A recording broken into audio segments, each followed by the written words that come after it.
Hebreus, capítulo 12, a partir do verso 14. Veja só, irmãos, o que diz essa palavra aqui. Esforcem-se para viver em paz com todos e para serem santos. Sem santidade, ninguém verá o Senhor. Cuidem que ninguém se exclua da graça de Deus, que nenhuma raiz de amargura brote e cause perturbação, contaminando a muitos. Não haja nenhum imoral ou profano, como Esaú, que por uma única refeição vendeu os seus direitos de herança como filho mais velho. Como vocês sabem, posteriormente, quando quis herdar a bênção, foi rejeitado e não teve como alterar a sua decisão, embora buscasse a bênção com lágrimas. Com lágrimas. Hebreus, capítulo 12, versos 14 a 17. O escritor aqui, escrevendo aos nossos irmãos hebreus, ele disse: esforcem para viver em paz com todos. Ele está dizendo que nós temos que buscar, irmãos, essa harmonia na nossa convivência, né? Termos harmonia, nos esforçarmos para termos uma convivência pacífica com as pessoas, né? Especialmente os da nossa família, especialmente os da nossa casa. A Bíblia diz, né, por exemplo, ao marido, que se ele não tratar bem a sua esposa com dignidade, suas orações ficam bloqueadas, né? Deus não ouve a sua oração se ele não honra a sua esposa e a trata com dignidade e respeito. Mas é óbvio, irmãos, que isso não é somente com relação à esposa, né? Mas quando o nosso relacionamento não está bem com as pessoas, não está bom, quando nós não estamos vivendo em paz, também isso bloqueia as nossas orações, né? Por isso que Jesus disse que a gente sempre tem que buscar reconciliação, buscar harmonia, resolvermos os conflitos, problemas de relacionamento, todo mundo tem, toda família tem, né? Todo mundo tem. Mas a gente tem que procurar a paz, buscarmos reconciliação, promovermos a paz. Promovermos a paz. Isso dentro da nossa casa, isso no relacionamento com os de fora. Aquilo que depender de nós, precisamos viver em paz e buscarmos essa paz. Jesus disse: se alguém bater na sua face, né, vire o outro lado. Se alguém te obrigar a andar com ele 1 milha, vai com ele 2. Não é fácil isso, né? Às vezes a gente quer resolver as coisas no braço, na força do braço, queremos revidar, queremos nos vingar, queremos fazer justiça com as nossas próprias mãos. Não é assim. Não é assim. A palavra de Deus diz que a gente tem que procurar viver em paz. Nos esforçarmos para isso. Por que nos esforçarmos? Porque não é fácil, né? Esforce-se para viver em paz com todos. E outra coisa, e para serem santos. Santos quer dizer uma pessoa separada para Deus, que procura cada dia fazer a vontade do Senhor. Porque sem esta santidade, ninguém verá o Senhor. Como é que nós somos salvos, irmãos? Pela fé em Jesus. Quando nós cremos em Jesus e o recebemos, nós somos ali perdoados e salvos.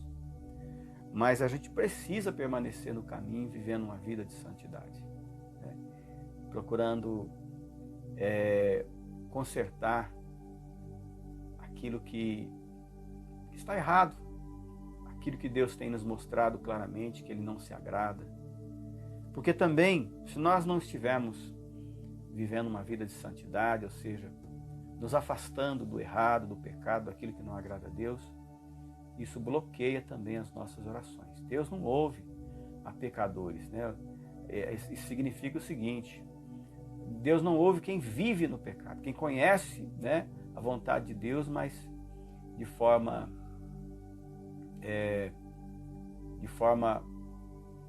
voluntária, consciente, prefere viver no pecado. Então essa pessoa, nada espere de Deus, né? Não espere que Deus vá ouvir as suas orações.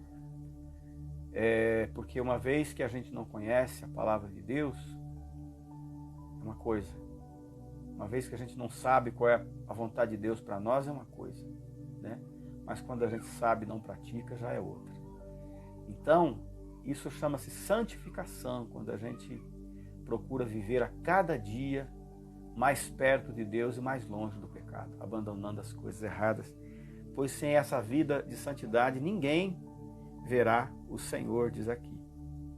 Cuidem que ninguém se exclua da graça de Deus, ou seja, tome cuidado para que ninguém perca a salvação, que é de graça, se excluir, se afastar da graça de Deus, da misericórdia de Deus que foi oferecida a nós através de Jesus Cristo, da sua morte na cruz. Aqui os nossos irmãos que receberam essa carta, os hebreus cristãos, alguns deles estavam, irmãos, se excluindo dessa graça, ou seja, se afastando de Jesus, se afastando de Deus. Muitas pessoas hoje estão se excluindo dessa graça, estão deixando essa graça. Graça quer dizer favor imerecido, ou seja, Deus nos dá de graça a salvação, algo que nós não merecemos, né? No entanto, muitas pessoas estão se excluindo disso, não estão se aproveitando desse favor, dessa graça, e estão virando as costas para a salvação, né?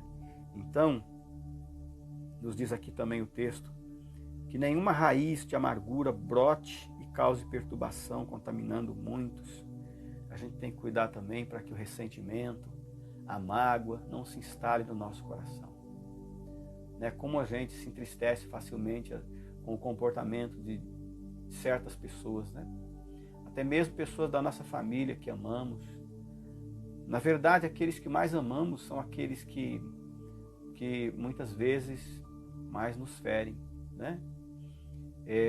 Mesmo que não queiram, muitas vezes acabam nos ferindo, né? Porque como a gente ama, qualquer coisa que nos desaponte do comportamento daquelas pessoas que nós amamos, aquilo tende a trazer para o nosso coração ressentimento, tristeza, mágoa, e aquilo pode crescer dentro de nós.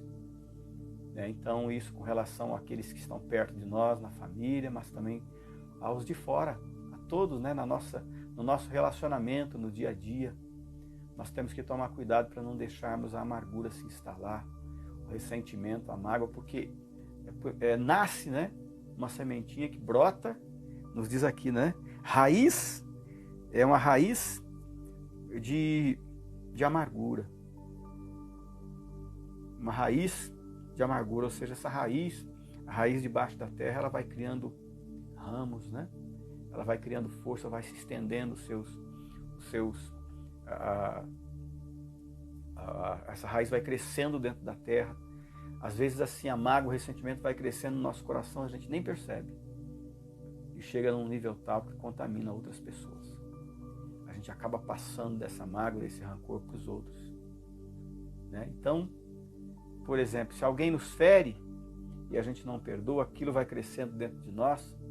Daqui a pouco a gente já está falando mal daquela pessoa, já estamos apontando e estamos contaminando outras pessoas que também vão de alguma forma ficarem chateadas e magoadas com aquela pessoa. Então aqui a palavra de Deus diz que nós temos que tomar cuidado com isso também.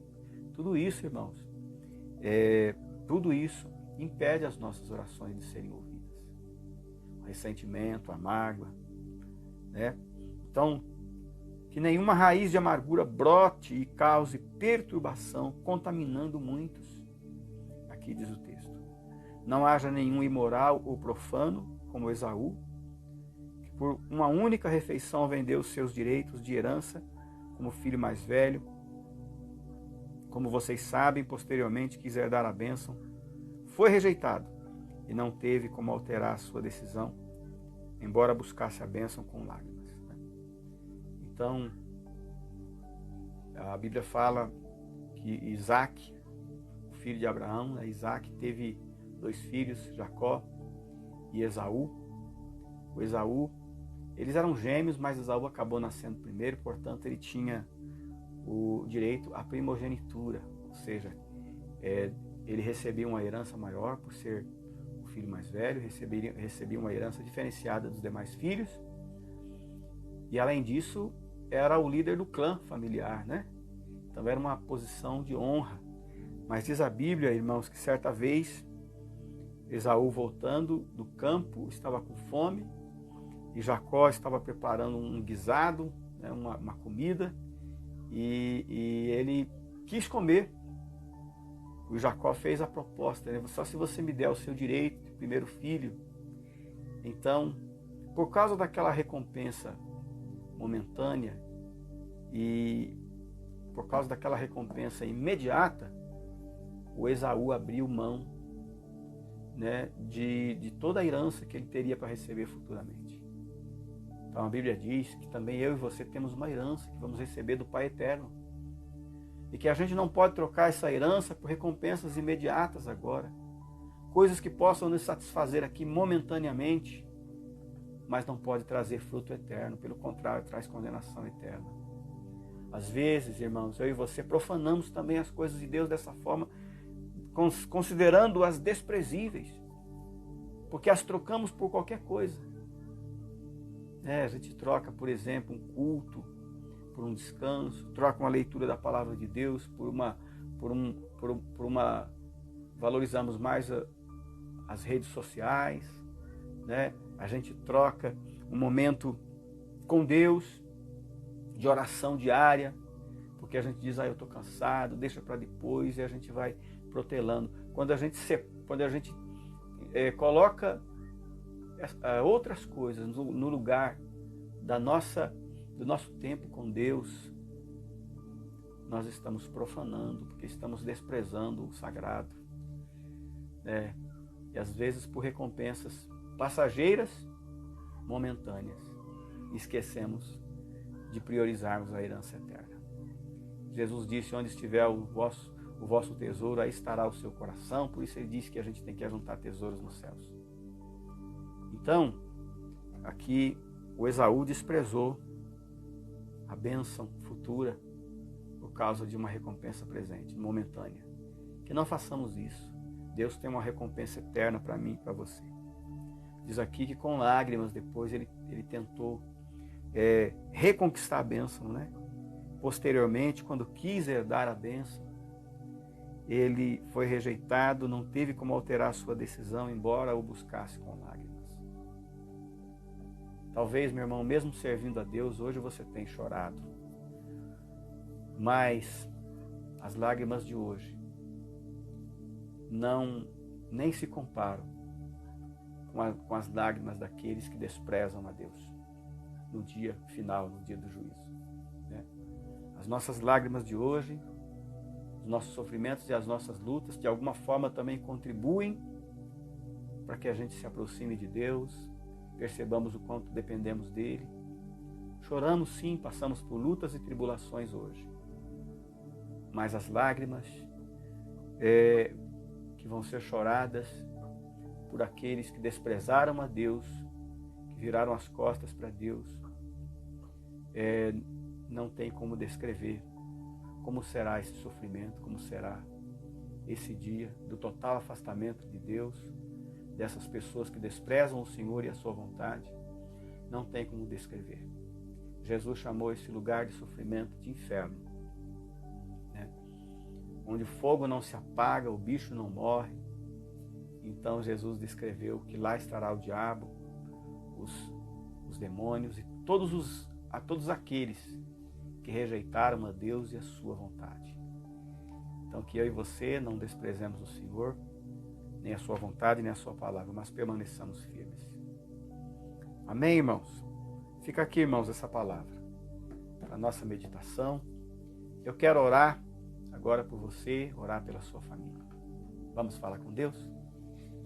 Pai soberano, nesse momento eu oro com os meus irmãos que estão agora acessando essa live, outras pessoas que estarão acessando também, Senhor, esta oração aqui nesse canal, e eu quero, meu Deus, no nome de Jesus, pedir que o Senhor venha fortalecer as suas vidas no Senhor, que ao ouvirmos essa palavra agora, Senhor, que mostra a importância de nós permanecermos firmes no Teu caminho, na presença do Senhor, que o Senhor nos fortaleça, que o Senhor nos ajude a vivermos em santificação, em consagração, a não permitirmos no nosso coração ressentimento, a mágoa, nem a prática do pecado, mas a vivermos em santidade, conforme a Tua palavra nos ensina. Abençoa esse irmão, abençoa esta pessoa, para que ela tenha forças para permanecer firme, Senhor, aguardando a recompensa e a herança eterna que vem do Senhor. Ó Pai soberano, ó Deus soberano, em nome de Jesus, eu oro, Pai, por esse irmão, por essa irmã.